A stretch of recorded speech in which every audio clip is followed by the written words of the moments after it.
தன் மகனுக்கும் மருமகளுக்கும் இடையே தினசரி நடக்கும் சண்டையால் ரமணன் சலிப்படைந்து தனது அறைக்குள் சென்று ஒரு பையை எடுத்து அதில் சில ஆடைகளை நிரப்பினார்.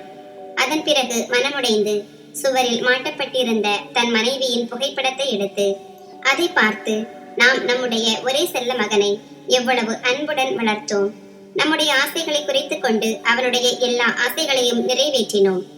இருந்தாலும் இன்று நான் இந்த நிலையை பார்க்க வேண்டியிருக்கிறது என்று சொல்ல அவர் அழத் தொடங்கினார். ஆனால் அவர் யோசிக்க ஆரம்பித்தார். இல்லை, இது உடைந்து போக வேண்டிய நேரமில்லை. ஏனென்றால் இனி எனக்கான கவனத்தை நானே கவனித்துக் கொள்ள வேண்டும். அவர் கண்களில் இருந்த கண்ணீரை துடைத்துவிட்டு முதியோர் இல்லத்தில் வசிக்கும் தன் நண்பருக்கு தொலைபேசி மூலம் அழைத்தார். கண்ணீருடன் அவரிடம், நானும் முதியோர் இல்லத்தில் வசிக்க வர இருக்கிறேன் என்று சொன்னார். இதை கேட்ட அவரது நண்பர் சிவன் அதிர்ச்சி அடைந்தார். அவரிடம் கேட்க வார்த்தைகளே இல்லை. ஒருவேளை அவருக்கு அனைத்தும் புரிந்திருக்கலாம். ரமணன், நான் அன்றாட சண்டைகளால் சலிப்படைந்து விட்டேன். 1 மணி நேரத்தில் உன்னிடம் வந்து சேருவேன் என்று மட்டும் கூறினார். ரமணன் தன் அறையிலிருந்து வெளியே வந்தார். ஒரு கையில் பையும் மறு கையில் தன் மனைவியின் புகைப்படத்தையும் ஏந்தி கொண்டு அவர் முதியோர் இல்லத்திற்கு புறப்பட்ட போது தன் மகனும் மருமகளும் வரவேற்பறையில் அமர்ந்து தொலைக்காட்சி பார்த்து கொண்டே டீ மற்றும் சிற்றுண்டியை ரசித்துக் கொண்டிருப்பதை கண்டார். ஆனால் அவர்கள் இருவருமே, அப்பா, நீங்கள் பையுடன் எங்கே செல்கிறீர்கள் என்று கேட்கவில்லை. அவர்கள் இருவரில் ஒருவர் கூட ரமணனை தடுக்க முயற்சிக்கவில்லை. வீட்டில் தினந்தோறும் நடக்கும் அவமானங்களாலும் சண்டைகளாலும் பாதிக்கப்பட்ட ரமணன் முதியோர் இல்லத்தை அடைந்தார். அங்கு சென்றதும் முதியோர் இல்லத்தின் வாசலில் அவரது நண்பர் அவரை வரவேற்க வந்தார். அவர் ரமணனை அணைத்துக் கொண்டு அவரது கையில் இருந்த பையை எடுத்துக்கொண்டு நடக்கத் தொடங்கினார். உண்மையில் அவர்கள் இருவரும் ஓய்வு பெற்ற ரயில்வே ஊழியர்கள். ரயில்வே டிக்கெட் பிரிவில் இருவரும் சுமார் 16 ஆண்டுகள் ஒன்றாக வேலை செய்தனர். ஓய்வு பெற்ற பிறகு இருவருக்கும் ஒரே மாதிரியான சூழ்நிலை ஏற்பட்டது. அவர்கள் முதியோர் இல்லத்தின் அலுவலகத்திற்கு வந்தபோது ரமணனின் நண்பர் முதியோர் இல்லத்தின் இயக்குநரிடம், ஐயா, இவர் என்னுடைய நண்பர் ரமணன். இவருக்கு நம் முதியோர் இல்லத்தில் புதிய சேர்க்கை செய்ய வேண்டும் என்று சொன்னார். அப்போது முதியோர் இல்லத்தின் இயக்குனர், ஆனால் இவருடன் இவருடைய உறவினர்கள் யாரும் வரவில்லையே, அவர்கள் எங்கே என்று கேட்டார். அதற்கு ரமணன், நான் என்னுடைய சொந்த விருப்பத்தின் பேரில் தனியாக வந்துள்ளேன் என்றார். ஒருவேளை ரமணன் தான் முதியோர் இல்லத்தில் சேர உறவினர்கள் யாரும் அழைத்து வரப்படாத முதல் நபராக இருக்கலாம். சில நாட்களிலேயே அவர் முதியோர் இல்லத்தில் பல நண்பர்களை உருவாக்கினார். வீட்டை விட அந்த முதியோர் இல்லம் அவருக்கு மிகவும் நன்றாக இருந்தது. அங்கு அவர் அனைவரிடமும் தன் மனதில் இருந்த எல்லாவற்றையும் பகிர்ந்து கொண்டார். தினமும் காலையில் உடற்பயிற்சியும் செய்தார். அங்கே சிரித்து பேச ஆட்கள் இருந்தனர். மெதுவாக ரமணன் இல்லத்திலேயே நன்றாக உணரத் தொடங்கினார். வீட்டை விட அந்த முதியோர் இல்லம் அவருக்கு அதிக அமைதியை அளித்தது. அங்கே அனைவரும் ஒன்றாக சேர்ந்து சாப்பிட்டனர். முன்னதாக வீட்டில் இருந்த தினசரி தொந்தரவுகளால் ரமணனின் இதயம் நொறுங்கி இருந்தது. அவர் எப்போதும் தன் மனைவி சுதாவின் புகைப்படத்தின் முன் நின்று பேசுவார். நீ என்னை விட்டு சென்று விட்டாய். ஆனால் யாருக்காக நான் தண்ணீரை போல வியர்வை சிந்தினேனோ, யாருக்காக நான் இரவும் பகலும் உழைத்தேனோ, அந்த மகனும் எனக்கு துணை நிற்கவில்லை. யாரை நான் என் மகள் என்று கருதினேனோ, அந்த மருமகளே இன்று இப்படி நடத்துகிறாள். ஒரு நாள் ரமணன் முதியோர் இல்லத்தின் முற்றத்தில் நடந்து கொண்டிருந்த போது முதியோர் இல்லத்திற்கு வெளியே ஒரு கார் வந்து நின்றது.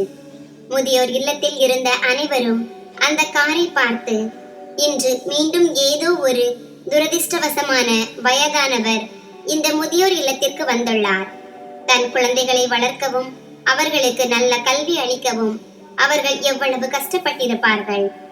ஆனால் அதே பிள்ளைகள் அவர்களை முதியோர் இல்லத்தில் விட்டு சென்று விடுகிறார்கள். இன்று மீண்டும் ஒரு வயதானவர் கண்ணீருடன் இந்த முதியோர் இல்லத்திற்குள் நுழையவிருந்தார். ஒரு இளைஞன் காரில் இருந்து இறங்கினான். பின்னர் ஒரு வயதான பெண் அந்த காரில் இருந்து கீழே இறங்கினார். அதன் பிறகு அந்த இளைஞன் அந்த வயதான பெண்ணின் கையை பிடித்துக் கொண்டு முதியோர் இல்லத்திற்குள் நுழைந்தான். அவள் அந்த இளைஞனின் தாயாக இருக்க வேண்டும். அந்த பெண்ணுக்கு சுமார் 55 வயது இருக்கும். தலையில் முக்காடு போட்டிருந்ததால் அவள் முகம் சரியாக தெரியவில்லை. சிறிது நேரத்திற்கு பிறகு 30-35 வயதுடைய மற்றொரு பெண் காரிலிருந்து இறங்கினாள். அவள் கையில் ஒரு பை இருந்தது. அந்த பெண் அந்த பையை வயதான பெண்ணிடம் கொடுத்து அவளிடம் ஏதோ சொல்லத் தொடங்கினாள். அந்த இளம் பெண் என்ன பேசுகிறாள் என்பதை அந்த வயதான பெண் அமைதியாக கேட்டுக்கொண்டிருந்தார். அதன் பிறகு அவர்கள் முதியோர் இல்லத்தின் அலுவலகத்திற்கு சென்று பதிவு செய்தனர். அந்த இளம் பெண்ணும் அந்த இளைஞனும் அந்த வயதான பெண்ணை முதியோர் இல்லத்தில் விட்டுவிட்டு இருவரும் காரில் ஏறி சென்று விட்டனர். அதன் பிறகு அந்த வயதான பெண் சிறிது நேரம் முதியோர் இல்லத்தின் அலுவலகத்திற்கு வெளியே கண்ணீருடன் அப்படியே நின்றிருந்தார். சிறிது நேரத்திற்கு பிறகு அவர் தன்னை தேற்றிக் கொண்டு தன் கண்ணீரை துடைத்துவிட்டு முதியோர் இல்லத்தின் பெண்கள் பிரிவில் உள்ள அவரது புதிய அறைக்கு சென்றார்.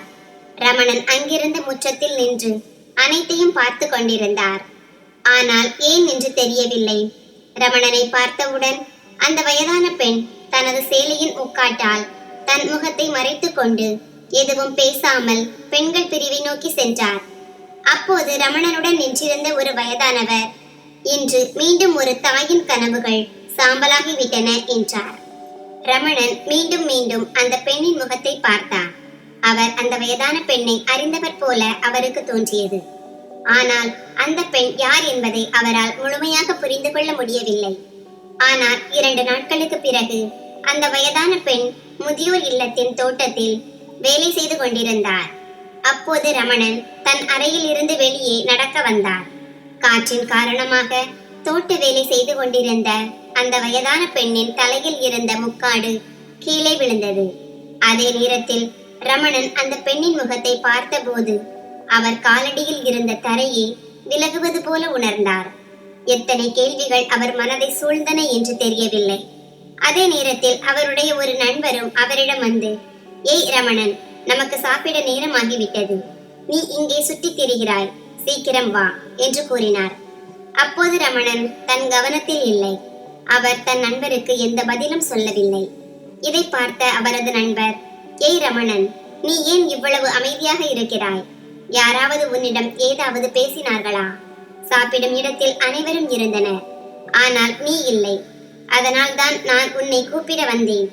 ஏதேனும் பிரச்சனையா நண்பா என்றார். இல்லை, அப்படி எதுவும் இல்லை. நான் வெளியே நடக்க வந்தேன். சரி, எனக்கு சொல். இந்த வயதான பெண் 2 நாட்களுக்கு முன்புதான் இங்கு வந்தார். இன்று ஏன் உடனே அவரை தோட்ட வேலை செய்ய சொன்னார்கள்? ஏனென்றால் உனக்கு தெரியும், இங்கே யாராவது புதிதாக வந்தால் அவர்களுக்கு ஆரம்ப 8 நாட்களுக்கு எந்த வேலையும் கொடுக்கப்படுவதில்லை. அப்படி இருக்க இந்த வயதான பெண் 2 நாட்களுக்கு முன்புதான் நம் முதியோர் இல்லத்தில் புதிதாக சேர்ந்துள்ளார். இன்று இங்கே அவர் தோட்ட வேலை செய்கிறார். இதற்கு அவருடைய நண்பர் அவரிடம், 2 நாட்களாக அவர் தன் அறையில் அமர்ந்து அழுது கொண்டிருந்தார். அதனால்தான் ஒருவேளை அவருடைய மனதை மாற்றுவதற்காக அந்த பெண்ணுக்கு தோட்ட வேலை செய்ய சொல்லியிருப்பார் என்று கூறினார். அதன் பிறகு ரமணன் தன் நண்பரிடம், சரி, நாம் சாப்பிடலாம் வா என்றார். சாப்பிட்ட பிறகு அவர் தன் நண்பருடன் தன் அறைக்கு சென்றார். அதன் பிறகு ஜன்னல் அருகே அமர்ந்து அவருடைய பார்வை மீண்டும் சுமித்ராவை தேடிக்கொண்டிருந்தது. சுமித்ராவுக்கு என்ன நடந்தது, ஏன் அவள் இங்கு வர நேர்ந்தது என்று அவரிடம் கேட்க விரும்பினார். அவள் எப்போதும் தன் மகனுடனும் மருமகளுடனும் மிகவும் மகிழ்ச்சியாக இருப்பதாக சொல்வாள். அப்படியானால் அவள் இங்கு வர என்ன காரணம்? மேலும் இன்று அவள் உணவருந்தும் அறைக்கு சாப்பிடக்கூட வரவில்லை. இன்று காலையில் ரமணன் சுமித்ரா தோட்ட வேலை செய்யும் போது பார்த்தபோது அவள் மிகவும் சோகமாக தெரிந்தாள். ஒருவேளை அதனால்தான் அவள் சாப்பிட வரவில்லை. அவளுடைய மகனும் மருமகளும் அவளிடம் செய்தவை மிகவும் மோசமானவை. மதிய உணவுக்கு பிறகு அவள் தன் அறையிலிருந்து வெளியே வரவில்லை. அதனால் ரமணன் சுமித்ராவின் அறை ஜன்னல் வழியாக எட்டி பார்த்தார். அவள் அழுது கொண்டிருந்தார். ஒருவேளை அவளுக்கு தன் மகனின் நினைவு வந்திருக்கலாம். ஆனால் யாரால் இன்று நாம் இங்கு இருக்கிறோமோ, யாரால் நாம் இந்த நிலையை பார்க்க வேண்டியிருக்கிறதோ, அவர்களுக்காக நாம் ஏன் கண்ணீர் வடிக்க வேண்டும்? இவை அனைத்தையும் யோசித்து ரமணனின் மனம் கலங்கியது. சுமித்ராவுக்கு என்ன நடந்தது, ஏன் அவள் இங்கு வந்தாள் என்பதை அவர் தெரிந்து கொள்ள விரும்பினார். அதனால் சிறிது நேரம் கழித்து அவர் பெண்கள் பிரிவுக்கு சென்று சுமித்ராவிடம் சென்றார். ரமணன் தன் முன் நிற்பதை பார்த்த சுமித்ரா சற்று கவலைப்பட்டாள். அப்போது ரமணன் அவளிடம், நீங்கள் என்னை தெரிந்து கொண்டீர்கள் என்று எனக்கு தெரியும். ஆனால் நீங்கள் எப்படி இந்த நிலைக்கு வந்தீர்கள் என்று என்னால் அறிய முடியுமா என்றார். அதற்கு சுமித்ரா எதுவும் பேசவில்லை. ஆனால் அவள் கண்கள் நிறைந்ததை கண்ட ரமணன் மேலும் கலக்கமடைந்தார். வயதான பிறகு பெற்றோரை அவர்களின் குழந்தைகளை பழைய பொருளைப் போல ஏன் தூக்கி வைக்கிறார்கள் என்று ரமணன் சத்தமாக உலகில் கேட்க விரும்பினார்.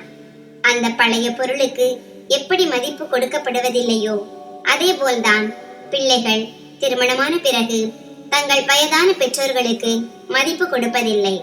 ஒவ்வொரு முறையும் அவர்கள் அவமானப்படுத்தப்படுகிறார்கள். அவர்களின் உணவு, உடை, வாழ்க்கை முறை ஆகியவற்றை குறித்து எப்போதும் கேலி செய்யப்படுகிறார்கள். தன் எண்ணங்களில் மூழ்கியிருந்த ரமணன் முதியோர் இல்லத்தின் முற்றத்தில் நடந்து கொண்டிருந்தார்.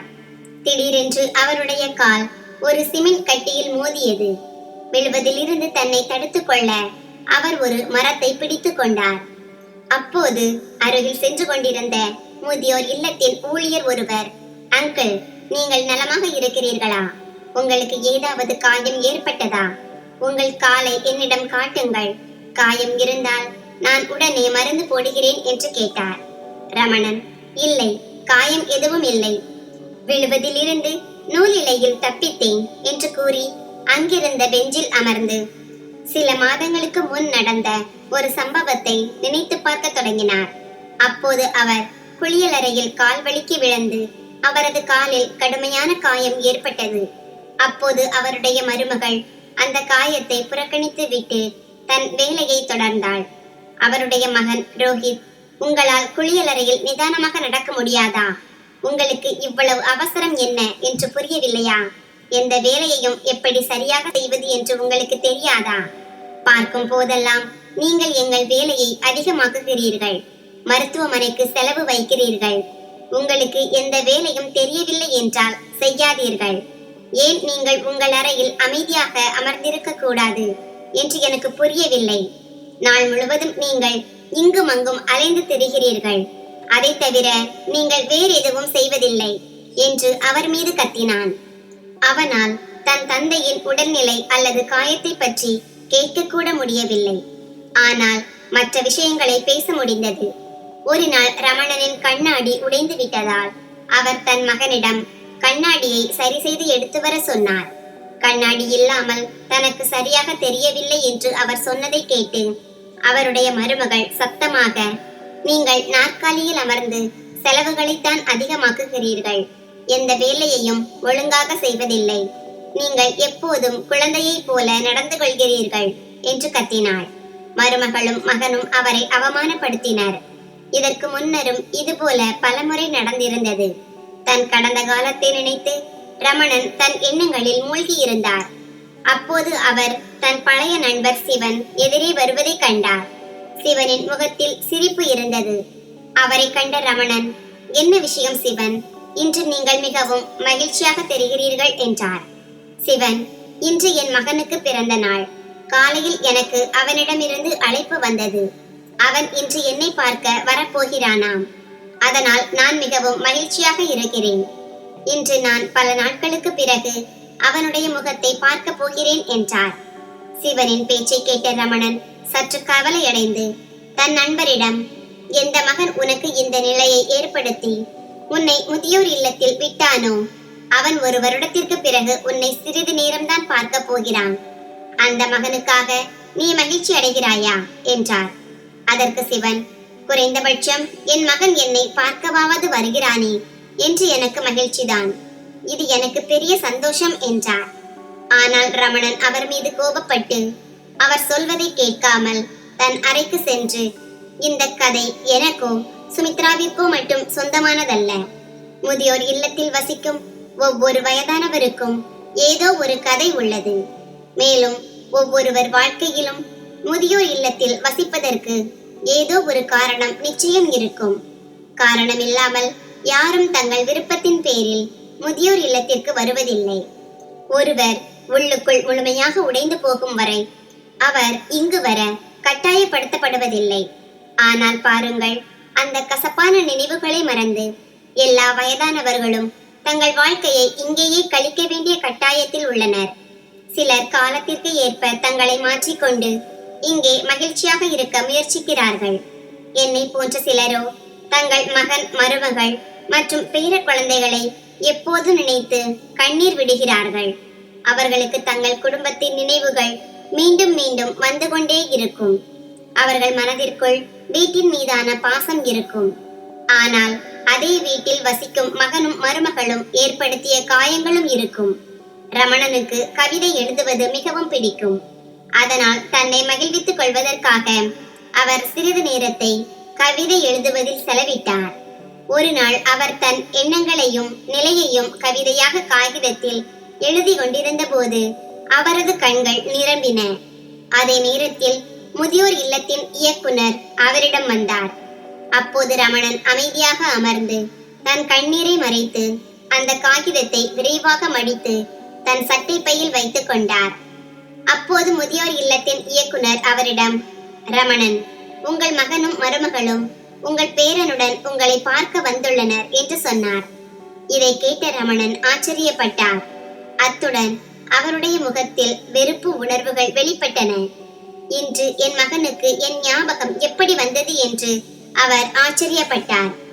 இதை யோசித்துக் கொண்டே ரமணன் முதியோர் இல்லத்தின் அலுவலகத்திற்கு சென்றார். அவரை கண்டதும் அவருடைய 5 வயது பேரன் கிரிஷ் தாத்தா தாத்தா என்று அழைத்தவாறு அவரிடம் ஓடி வந்தான். ரமணன் தன் பேரனை தூக்கி கொண்டார். அவனை தன் மார்போடு இருக்க அணைத்துக் கொண்டார். அப்போது அவர் கண்களில் கண்ணீர் திரண்டது. இதுவரை எப்படியோ அவர் முதியோர் இல்லத்தில் தன் வாழ்க்கையை வாழ்ந்து கொண்டிருந்தார். ஆனால் தன் பேரனை பார்த்ததும் அவருடைய இதயம் பலவீனமடைந்தது. திடீரென்று தன் முடிவில் உறுதியாக இருக்க இதுதான் சரியான நேரம் என்று அவர் மனதில் ஒரு எண்ணம் வந்தது. இப்படி நினைத்து அவர் தன் மகனை பார்த்து கோபமாக, நீ இங்கே ஏன் வந்தாய்? இங்கிருந்து போ. நான் யாரையும் பார்க்க தேவையில்லை. நான் இங்கே மிகவும் மகிழ்ச்சியாக இருக்கிறேன். என் வாழ்க்கையை மிகவும் நிம்மதியாக வாழ விரும்புகிறேன். குறைந்தது இங்கே என்னுடன் சிரிக்கவும் பேசவும் யாராவது இருக்கிறார்கள் என்றார். அப்போது அவருடைய மகன், உண்மையில் இன்று கிறிஸ்டின் பிறந்த நாள். நாங்கள் வீட்டில் கிறிஸ்டின் பிறந்தநாள் விழாவுக்கு ஏற்பாடு செய்துள்ளோம். நீங்கள் அந்த பிறந்தநாள் விழாவில் கலந்து கொள்ள வேண்டும் என்று கிறிஸ் பிடிவாதமாக இருக்கிறான். நீங்கள் வந்தால் உங்கள் பேரனும் மகிழ்ச்சி அடைவான் என்றான். அப்போது ரமணன், இதோ பார், நான் அந்த வீட்டை விட்டு வந்துவிட்டேன். இப்போது நான் மீண்டும் அங்கே வர விரும்பவில்லை என்றார். இதற்கு அவருடைய மகன், அப்பா, நீங்கள் வீட்டுக்கு வாருங்கள். உங்கள் நண்பர்களும் இன்று நம் வீட்டுக்கு வர இருக்கிறார்கள். நான் அவர்களை தொலைபேசியில் அழைத்து அவர்களுக்கும் பிறந்தநாள் விழாவிற்கு அழைப்பு விடுத்துள்ளேன். எல்லா அண்டை வீட்டார்களும் உறவினர்களும் வருவார்கள். எல்லோரும் வந்து உங்களை பற்றி விசாரிக்கும் போது நாங்கள் அவர்களிடம் என்ன சொல்வது என்றார்.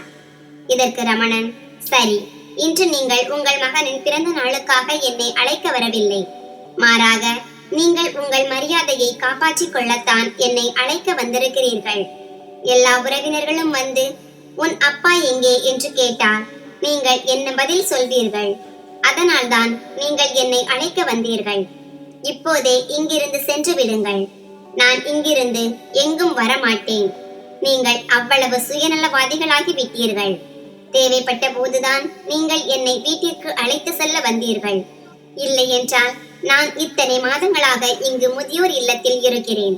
நான் உயிருடன் இருக்கிறேனா இறந்து விட்டேனா என்று விசாரிக்க கூட ஒரு முறை கூட யாரும் வரவில்லை.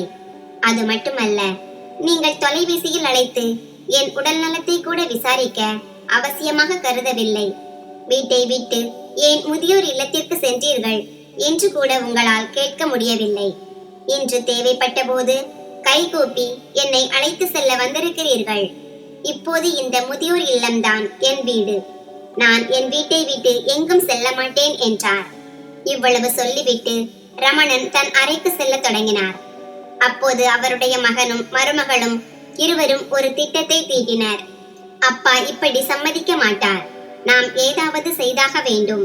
அப்போதுதான் நாம் அவரை நம் வீட்டிற்கு அழைத்து செல்ல முடியும். நம் உறவினர்களின் கேலி பேச்சை கேட்பதில் இருந்தும் தப்பிக்க முடியும். அதனால் அவர்கள் இருவரும் சோகமான முகத்துடன் ரமணனிடம் சென்று, அப்பா, எங்களை மன்னித்து விடுங்கள். இன்று உங்கள் பேரனின் பிறந்த நாள். உங்கள் பேரனின் மகிழ்ச்சியில் நீங்கள் பங்கேற்க விரும்பவில்லையா என்று கேட்டார்கள்.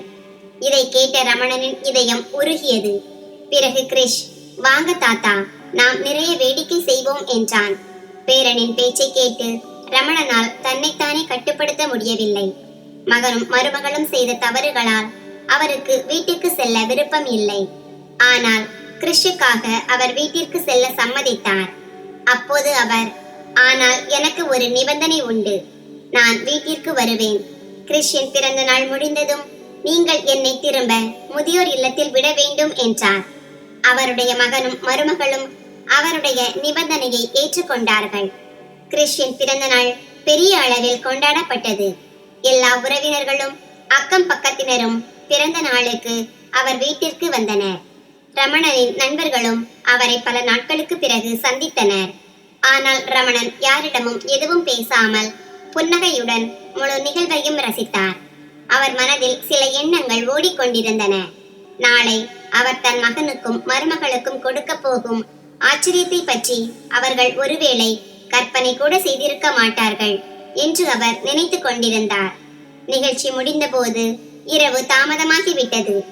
அந்த நேரத்தில் ரமணன் வீட்டிலேயே தங்கினார். அவர் தன் அறைக்கு தூங்க சென்றபோது அவர் தன் மனைவி சுதாவின் நினைவுகளில் மூழ்கிவிட்டார். ஒரு சப்பாத்தியால் வயிறு நிரம்பி விடுமா? இன்னும் ஒரு சப்பாத்தியாவது எடுத்துக்கொள்ளுங்கள். நான் சுட சுட சப்பாத்தி செய்கிறேன். இன்னும் ஒரு சப்பாத்தி சாப்பிடுங்கள். உங்கள் வயிறு நிரம்பும். எனக்கும் நன்றாக இருக்கும். ஐயோ வேண்டாம் சுதா, என் வயிறு நிரம்பிவிட்டது. இன்னும் எவ்வளவு எனக்கு கொடுப்பாய்? தன் மனைவியின் நினைவை பற்றி யோசித்த போது ரமணன் நினைத்தார், ஒரு பக்கம் சுதா இருக்கிறாள். அவள் என்னை தன் கையால் ஒரு கிளாஸ் தண்ணீர் கூட எடுக்க விடவில்லை. ஆனால் என் மருமகளோ எனக்கு ஒவ்வொரு வாய் உணவுக்கும் கேலி பேசினாள். மிக சிறிய வேலைகளையும் அவள் என் மீது சுமத்தினாள். காய்கறிகள் கொண்டு வருவதிலிருந்து காய்கறிகளை நறுக்குவது, அத்துடன் வீட்டை சுத்தம் செய்வது வரை அனைத்து வேலைகளையும் என்னிடம் செய்ய வைத்தாள். அந்த வேலைகளை செய்ய எனக்கு எந்த பிரச்சனையும் இல்லை. ஆனால் எல்லாவற்றையும் செய்தும் வீட்டில் எனக்கு மரியாதை கிடைக்கவில்லை என்றால் இந்த வாழ்க்கையால் என்ன பயன்? காலையில் எழுந்ததும் அவருடைய மகனும் மருமகளும் இருவரும் தயாராக இருந்தனர். அறையை விட்டு வெளியே வந்ததும் மருமகள் ரேகா, வாங்க மாமா, சீக்கிரம் தயாராகுங்கள், நாங்கள் உங்களை முதியோர் இல்லத்தில் கொண்டு விடுகிறோம் என்றாள். இதை கூறிய போது ரேகாவின் மனதில் ஒரு எண்ணம் ஓடிக்கொண்டிருந்தது. ஒருவேளை தன் மாமனார் ரமணன் இப்போது இங்கேயே தங்க முடிவெடுத்து விடுவாரோ என்ற பயம் அவளுக்கு இருந்தது. அதனால் கூடிய விரைவில் அவரை முதியோர் இல்லத்தில் விடுவது சரியாக இருக்கும். ரமணனுக்கு தன் மகனின் மற்றும் மருமகளின் நோக்கம் நன்றாக புரிந்தது. அதனால் அவரும் விரைவாக குளித்து விட்டு தயாரானார். அதன் பிறகு அவர் முதியோர் இல்லத்திற்கு செல்ல காரில் ஏறத் தொடங்கினார். அவருடைய மருமகளின் முகத்தில் திருப்தி தெளிவாக தெரிந்தது. அதனால் அவர் தன் மருமகளை பற்றி மனதில் நினைத்தார். மருமகளே, இன்று நான் உனக்கு கொடுக்க போகும் ஆச்சரியத்திற்கு பிறகு நீ முதியோர் இல்லத்தின் பெயரை கூட மறப்பாய். இப்படி யோசித்து ரமணன் காரில் ஏறினார். ஒரு கணம் தன் வீட்டை பார்த்தார். பிறகு அவர் நினைத்தார், சரி, மனதிற்கு நிம்மதி கிடைக்கும் இடத்தில்தான் இருக்க வேண்டும். இங்கே என் மகனும் மருமகளும் என்னை துரத்த அவசரப்படுகிறார்கள். அப்படியானால் நான் இங்கே இருந்து என்ன செய்ய போகிறேன்? அந்த முதியோர் இல்லம் எனக்கு நல்லது. அங்கே நான் என் விருப்பப்படி சாப்பிடுகிறேன், என் விருப்பப்படி வாழ்கிறேன், எனக்கு பிடித்த வேலைகளை செய்கிறேன். அங்கே யாருடைய தொந்தரவும் இல்லை, சண்டையும் இல்லை. முதியோர் இல்லத்தின் முன் கார் நின்றதும் மகனும் மருமகளும் காரில் இருந்து இறங்கி வெளியே நின்றனர். அதன் பிறகு ரமணனும் காரில் இருந்து கீழே இறங்கி உள்ளே செல்லத் தொடங்கினார். சற்று தூரம் சென்றதும் அவர் நின்று பின்னால் திரும்பி தன் மகனையும் மருமகளையும் அழைத்தார். அவர்கள் இருவரும் தங்கள் காரில் ஏறவிருந்தனர். அப்போது ரமணனின் குரலை கேட்டு அவர்கள் அங்கேயே நின்றனர். ரமணன் மீண்டும், நில்லுங்கள், நான் உங்களுக்கு ஒருவரை அறிமுகப்படுத்த வேண்டும் என்றார். அவருடைய மகனும் மருமகளும் அவர் பின்னால் சென்றனர். முதியோர் இல்லத்தின் வளாகத்தை அடைந்ததும் ரமணன் முதியோர் இல்லத்தின் ஊழியர் ஒருவரிடம் சுமித்ராவை அழைத்து வர சொன்னார். சுமித்ரா வெளியே வந்தபோது அவரை பார்த்து ரமணனின் மகனும் மருமகளும் ஸ்தம்பித்து நின்றனர். அவருடைய மருமகள் ரேகாவோ அவள் காலடியில் இருந்த தரையை விலகியது போல உணர்ந்தாள். அவள் ஓடிச் சென்று சுமித்ராவை அணைத்துக் கொண்டு, அம்மா, நீ இங்கே என்ன செய்கிறாய்? நீ எப்படி இங்கே வந்தாய் என்று கேட்டாள். ஆனால் சுமித்ரா அவள் பேச்சிற்கு எந்த பதிலும் சொல்லவில்லை. அப்போது ரேகா, அம்மா, நீ அண்ணன் மற்றும் அண்ணியுடன் மிகவும் மகிழ்ச்சியாக இருக்கிறாய் என்று நான் நினைத்தேன். நேற்றுதான் நான் என் அண்ணியுடன் பேசினேன். நீ முதியோர் இல்லத்தில் இருப்பதை அவள் என்னிடம் சொல்லவில்லை. நான் அவளிடம் நான் தொலைபேசியில் அழைக்கும் போது அம்மா ஏன் எப்போதும் வெளியே செல்கிறார் என்று கேட்டேன். நேற்று அவள், அம்மா தீர்த்த யாத்திரை சென்றுள்ளார் என்று சொன்னாள். நீ தீர்த்த யாத்திரைக்கு சென்றிருக்கலாம் என்று நான் நினைத்தேன். அதனால் நானும் அதை ஏற்றுக்கொண்டேன். ஆனால் அந்த கொடூரமான பெண் உன்னை முதியோர் இல்லத்தில் விட்டுவிட்டு சென்றாள் என்பது எனக்கு தெரியாது. இல்லை என்றால் நான் உடனே உன்னை அழைத்து செல்ல இங்கே வந்திருப்பேன். தன் மகள் சொன்னதை கேட்டு சுமித்ரா அழத் தொடங்கினாள். மேலும், மகளே, உன் அண்ணனும் அண்ணியும் உன்னிடம் பொய் சொல்கிறார்கள். அவர்கள் 1 மாதத்திற்கு முன்பே என்னை இந்த முதியோர் இல்லத்தில் விட்டு விட்டார்கள் என்றாள். ஆனால் அம்மா, நீங்கள் தொலைபேசியில் என்னிடம் சொல்லியிருக்கலாமே. நான் உடனே இங்கு வந்திருப்பேனே. என் அம்மாவிடம் இப்படி செய்ய அவர்களுக்கு எப்படி துணிச்சல் வந்தது என்று கூறியவாறே ரேகா தன் தாயை அணைத்துக் கொண்டாள். இதற்கு சுமித்ரா சொன்னார், நானும் அதைத்தான் யோசித்தேன். ஆனால் நான் இந்த முதியோர் இல்லத்திற்கு வந்த அதே நாளில் நான் உன் மாமனார் ரமணனையும் இங்கே பார்த்தேன். அப்படியானால் நான் உனக்கு தொலைபேசியில் எப்படி சொல்ல முடியும்? உனக்கும் உன் அண்ணிக்கும் எந்த வித்தியாசமும் இல்லை என்றால் நான் உன் அண்ணனின் மற்றும் அண்ணியின் தவறான செயலை பற்றி உனக்கு தொலைபேசியில் எப்படி சொல்ல முடியும்? இப்படி சொல்லிவிட்டு சுமித்ரா அவளை தன்னிடமிருந்து விலக்கினாள். நீ என் மகள் என்று சொல்லிக் கொள்ளும் தகுதி உடையவள் அல்ல. அதனால் என்னிடமிருந்து விலகிப்போ. என் மகனும் மருமகளும் என்னை வீட்டிலிருந்து வெளியேற்றினார்கள். என் மகளும் தன் மாமனாருக்கு அதையே செய்திருக்கிறாள் என்றார். ஒட்டு மொத்தத்தில் என் 2 பிள்ளைகளும் தகுதியற்றவர்கள் என்று உலகிற்கு கூற எனக்கு வெட்கமாக இருக்காது. இப்போது உன்னை என் மகள் என்று சொல்லிக் கொள்ள கூட எனக்கு வெட்கமாக இருக்கிறது. தாயின் பேச்சை கேட்ட ரேகா வெட்கத்தில் தலையை கவிழ்த்துக் கொண்டு, அம்மா, என்னை மன்னித்து விடுங்கள். நான் ஒரு பெரிய தவறு செய்து விட்டேன். நான் என் மாமனாருக்கு செய்து கொண்டிருப்பது என் தாய்க்கும் நடக்கலாம் என்று நான் ஒருபோதும் நினைக்கவில்லை என்றாள். அப்போது சுமித்ரா, மகளே, உன் தவறு மன்னிக்க முடியாதது. நீ மன்னிப்பு கேட்க விரும்பினால் என்னிடம் கேட்க வேண்டாம். உன் மாமனாரிடம் மன்னிப்பு கேள் என்றாள். தன் தவறுக்கு வெட்கப்பட்டு ரேகா தன் மாமனார் அருகில் சென்று அவர் கால்களை பிடித்து மன்னிப்பு கேட்க தொடங்கினாள். என்னை மன்னித்து விடுங்கள் மாமா. பிறகு அவருடைய மகனும் மன்னிப்பு கேட்டு, இப்போது நீங்கள் இருவரும் வீட்டுக்கு வாருங்கள். எங்களுக்கு உங்களுக்கு சேவை செய்யும் வாய்ப்பை கொடுங்கள். ஒருவேளை இதுதான் எங்கள் பாவத்திற்கு பிராயச்சித்தமாக இருக்கலாம் என்றான். ஆனால் ரமணனும் சுமித்ராவும் இருவரும் வீட்டிற்கு செல்ல மறுத்துவிட்டனர். அவர்களுக்கு இனி தங்கள் மருமகள், மகன் அல்லது மகளுடன் வாழ விருப்பமில்லை என்று கூறினார்கள். முதியோர் இல்லத்தில் வாழ்ந்து அவர்கள் மகிழ்ச்சியாக இருக்கிறார்கள். அவர்கள் இருவரும் ரமணனையும் சுமித்ராவையும் சமாதானப்படுத்த நிறைய முயற்சி செய்தனர். ஆனால் ரமணனும் சுமித்ராவும் ஒரே பதில்தான் சொன்னார்கள். ஒரு முறை அல்ல, பலமுறை நாங்கள் அவமானப்படுத்தப்பட்டுள்ளோம். இப்போது இந்த வயதில் எங்கள் பிள்ளைகளால் மீண்டும் மீண்டும் கொடுக்கப்பட்ட அவமானகரமான விஷயங்களை சகித்துக் கொள்ளும் சக்தி எங்கள் உடலில் இல்லை. இப்படி சொல்லிவிட்டு ரமணனும் சுமித்ராவும் தங்கள் அறைகளுக்கு சென்றனர். ரேகாவும் ரோஹித்தும் துக்கத்துடன் தங்கள் வீட்டிற்கு திரும்பினர். வீட்டிற்கு வந்ததும் அவர்களுக்கு அப்பாவின் அறையில் கட்டிலில் ஒரு காகிதம் வைக்கப்பட்டிருப்பதை கண்டனர். அது ஒருவேளை ரமணனின் சட்டை பையில் இருந்து விழுந்திருக்கலாம். ரோஹித் அந்த காகிதத்தை திறந்து பார்த்தான். அதில் அவன் அப்பா ஒரு கவிதை எழுதியிருந்தார். பழைய எண்ணங்கள் கொண்ட பெற்றோர்கள் மற்றும் அவர்கள் தொடர்ந்து அவமானப்படுத்தப்படுவது பற்றிய அந்த கவிதை இருந்தது. தன் அப்பா எழுதிய இந்த கவிதையின் வரிகளை பார்த்த ரோஹித் ஒரே நேரத்தில் பல அம்புகள் தன் இதயத்தில் பாய்வது போல உணர்ந்தான். மறுபுறம் அம்மாவின் நிலையை கண்ட ரேகா இன்னும் அதிர்ச்சியில் இருந்து மீளவில்லை. ஆனால் இன்று அவர்கள் இருவருக்கும் வருத்தப்படுவதை தவிர வேறு வழி இல்லை. அத்துடன் ரமணன் தங்கள் பென்ஷனுக்கான பணத்தையும் அவர்களுக்கு கொடுக்க மறுத்துவிட்டார். யாரோ சரியாகவே சொன்னார்கள். குழந்தைகள் பெற்றோர்களால் தங்கள் வீட்டில் இருக்கிறார்கள்.